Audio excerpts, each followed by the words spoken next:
I feel like I just got germs all over this desk. All right, well, You just got what? All right, go, go. Welcome back. Started. Oh! Welcome back to another episode of CometTalk with Cashlaw. I'm here with Jake Milich and Leon O'Brien. It's the beginning of spring sports, so there's not a lot to talk about Carthage sports-wise.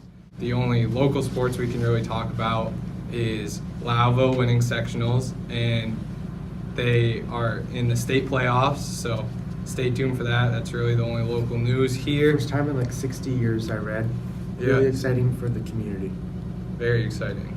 Our first story that we're going to talk about is Sean Oakman, and Jake's got that one. So Sean Oakman, you may remember him, 2016, was projected the number 1 overall pick at 6'9", 280 pounds, defensive end. He was an absolute beast. But a couple weeks before the draft, he was accused of rape. And over the past 3 years, that he has been fighting for his innocence.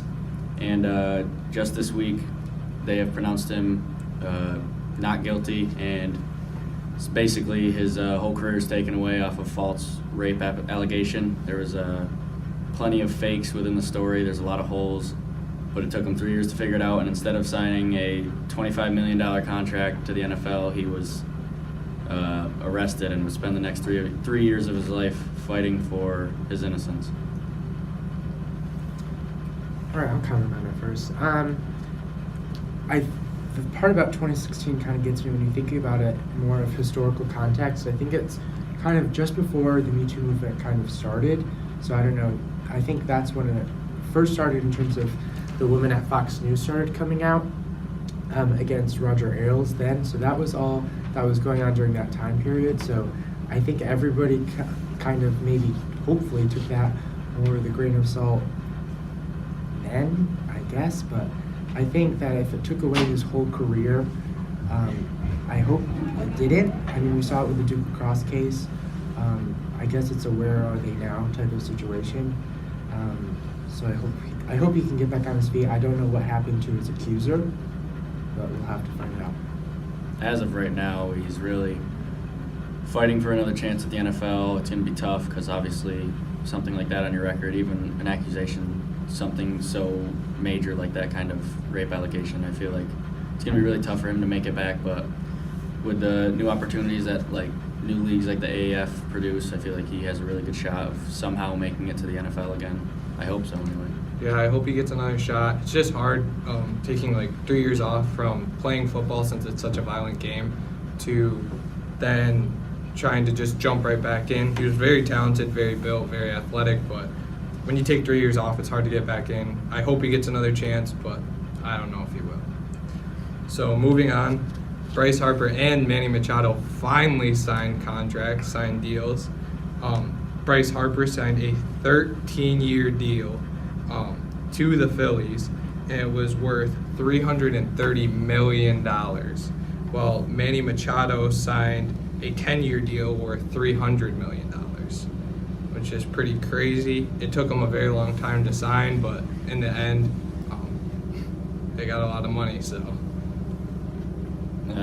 By the time his contract's over, he will be 39 years old, which is pretty crazy. And Machado will just be right around 36. So I feel like it's a little crazy. It's kind of putting a lot of money into one basket, especially since both players could potentially get hurt this year. And just like that, $300+ million wasted. But I did gain a lot of respect for Harper because he decided to change his jersey number to 3 because of the recent passing of Roy Halladay, who wore 34. And Bryce Harper thought it should be known that Roy Halladay was the last Philly to wear number 34. Yeah, I think that's a major risk for those organizations. They could get hurt. I mean, yeah, I think it's a major risk. We'll see if they do get hurt. I mean, hopefully they don't, and I'm sure they hope that they don't, but I think they will. I think it'll be a huge loss in terms of money for the organization, but it was their mistake in the first place by paying them that much in the contract. If either of them get hurt, they still get the money. You know, it's not really a big deal for them. It is for the organization. For the organization, I don't think either of them are a good deal. I mean, Machado's all right. I think he was paid a little bit too much, but it was all right. But Bryce Harper, I feel like he almost regressed last year, and maybe on the way down, I think possibly he could have passed his prime. He didn't have great stats in the past few years, so we'll just see how it works out. I don't think it'll work out well, but we'll see. The NFL Combine recently happened, and some staggering numbers were put up and have a lot of people talking. DK Metcalf is one player that people are talking about. Some pictures surfaced of him, and he's pretty built, and he's pretty built for a wide receiver, and people are going crazy over it. He had 27 reps as a wide receiver. He ran a 4.33 40-yard dash, and he had a 40.5-inch vertical. So I think he will be a very good NFL player, but I think with his size, he could be very talented, his athleticism. I think he'll be a very good pick in this draft. Now, along with that, it was said that he had a 1.6% body fat, which it isn't possible. I don't know where they get those numbers from, but it really isn't possible. By then, you'd be dead. So Bleacher Report really needs to start looking over their stats a little bit, maybe figuring out who they get their information from, because that can't be true. What I found super interesting about the NFL Combine, I don't know if are you going into more players now, but in general, I thought the NFL Combine this year was super. It was a lot more high tech than I've seen it in previous years. I know I watch it every year. The way that they were showing people run, or not people, but the players run their dashes, they would compare it to players from years before. So I thought that was really cool. Something that we can put a picture up. But yeah, super cool. And I think even they compared it against Metcalf this year. So kind of cool for comparison reasons. The only thing about Metcalf is his 3-cone drill and his 20-yard shuttle was slower than Tom Brady's. So Tom Brady isn't really the pillar of athleticism, but with his size and some of the stats they put up, I still think he's a very good pick. And mind you, Metcalf is coming off of a season-ending injury, so that could also have something to do with 3-cone drill or the shuttle. So he isn't fully healthy yet. But on to another player, Montez Sweat from Mississippi State. He is a defensive lineman, and he ran a 4.41 40-yard dash, which is faster than some of the wide receivers ran at the Combine, which is pretty crazy that a defensive lineman is running a faster 40. What are your thoughts on him? Just a freak of nature. I don't know if it's gonna translate, because there's a lot of hit or misses when it comes to defensive linemen, and some guys will come out of nowhere. I don't really feel like he'll be the best defensive player in the draft. In my opinion, it will be a defensive tackle, maybe Quinnen Williams. But great numbers, congrats, but I really don't think it matters that much, because some great people in the league haven't ran that fast, and they've had careers they've had. So I agree. I think speculation at this point, you said Tom Brady. Tom Brady did not put the best numbers, and look at him now.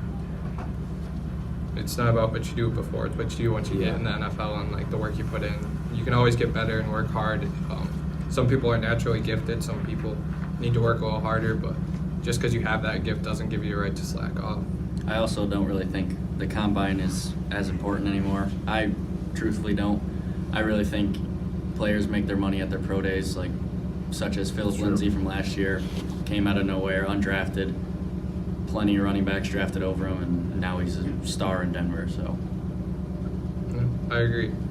On to NFL free agency. To talk about that, there's some big names on the free agent market, some big names that teams let go, or teams of players that got to free agency. Landon Collins, Giants didn't re-sign him. Nick Foles got into free agency. Le'Veon Bell will be a free agent. Who do you think is the top free agent? Easily Le'Veon Bell, without a question. It's just I don't know if a lot of teams are going to give him a shot. I wouldn't. I despise him now just because he did something like that, sat out a year, and all these people would be begging for that kind of money, and he's just backing out and really not knowing his role, I guess. I mean, running backs don't really last a long time in the NFL, and he wants so much money over X amount of years. So Yeah, I would say Bell as well. I mean, that's kind of a no-brainer for me. Another mentionable, or Weddle. I got Weddle, Matthew, Marcus, other more big names, including you mentioned Collins for you guys for the Giants. What do you think about that in terms of for your program? I felt like it looked like we were starting to rebuild, and I felt like he was going to be the centerpiece of our defense, one of those players that you keep on your team for a while. Sign him to a long-term deal, and the fact that we didn't, in the comments that our GM made, it just shows that I don't really know about his motives or what he was actually thinking. I feel like Landon Collins is a player that you would need to keep and need to re-sign. It's not just a guy you can replace easily. I haven't heard how much he wanted yet. I'm sure those reports will come out, so that may play a factor into it, but I feel like we needed to keep him to rebuild the defense, personally. Well, on top of that, it wasn't how much he wanted, because it's really the Giants and Landon Collins. Giants couldn't franchise tag him. They definitely could have made him. It's against contract if Landon Collins was refusing the franchise tag, so it's not about a certain amount of money. I really just think Landon Collins didn't want to play for the Giants, whether it was from locker room incidents or incidents with the coach. He just didn't want to be a Giant, and I don't blame him. Yeah, I feel like it's one of those situations where, sometimes a player has to leave. I'd honestly like him to stay, but, never know who will sign free agency or who will draft, so hopefully we rebuild a different way. Honestly, on Le'Veon Bell, I feel like you can't just sit out a year of football and then flip the switch back. It's very hard to do. It's a very physical game, like I stated earlier. And for him to do that, especially at the running back position, running backs are easier to get nowadays. Philip Lindsay, like Jake said earlier, you can draft them in later rounds. Kids are coming out of college left and right that you can draft, and they're very talented. So I personally wouldn't sign Le'Veon Bell. I wouldn't waste that money. Nick Foles, I don't feel like he's an answer to the organization. I feel like he'll be a decent quarterback, and he'll be able to make the throws. I like Trent Brown at offensive tackle. We'll see. I think he should. I would like the Giants to sign him, but you never know. So it's March, and we're moving on to March Madness. And bracketology's coming up. Season's winding down. Who do you guys think? I want to know your two contenders that you think you're pretty confident in can win the championship this year. Who's going first, you or me? Me? Oh, do you want my underdog team too?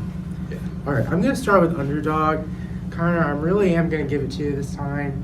I think Syracuse could make it far. I don't know what you think, but they're my underdog team. I got to tell you, I don't watch a lot of their games, but I've watched enough of their games. I don't watch Syracuse like I watch Duke, but I'm telling you, I watched the Syracuse game against Duke in the Dome, and even though you guys lost, I thought it was a really great performance.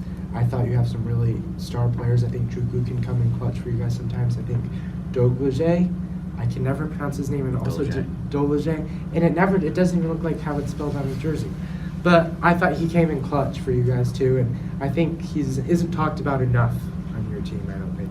So that's my underdog team. Obviously, I'm going to be biased. I'm going to say Duke is going to go all the way. And a no-brainer for me is Gonzaga. All right, that's who I got. Well, all I have to say is Cuse by a million. That's it? Yeah, I'm walking off after that one. Cuse by a million. Yeah. Oh. All right. Well, I like Syracuse. Obviously, I feel like they have a really good chance. There's always a possibility. Yeah. Okay. He's gone. Okay. But I don't know. A lot of inconsistencies. I'm always pulling for them. I think they really have a chance. But some nights it feels like they can't buy a shot, can't get a shot to save their life. So, my locks personally are Virginia and Tennessee. I like Virginia I was and going to say Tennessee a lot. Okay. Tennessee, good defensive team. Their offense is a little old school, but, I like it.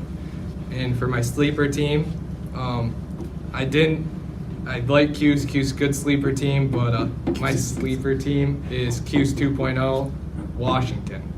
Washington, Mike Hopkins, the old Syracuse assistant coach, now the head coach at Washington. They're my second favorite team. They run the zone. They have really good, talented players, really good athletes this year. More consistent scores than Syracuse does. Zone always gives people trouble in the tournament. So Syracuse, Washington, both are sleepers. You're only saying Washington that. is surprise- You're only saying that surprise because sleeper. Hopkins is there. Let's be real. Syracuse 2.0, that's Oh really my what gosh. it is. I think North Carolina could also have deeper in the tournament too. Yep. I think we shouldn't sleep on them. North Carolina, they have a very talented team. There are some rumors going around that Zion has informed Duke that he will be sitting out with his injury the rest of the year, and they are waiting. Rumors. They are waiting till selection Sunday to announce. publicly announce it. Just rumors.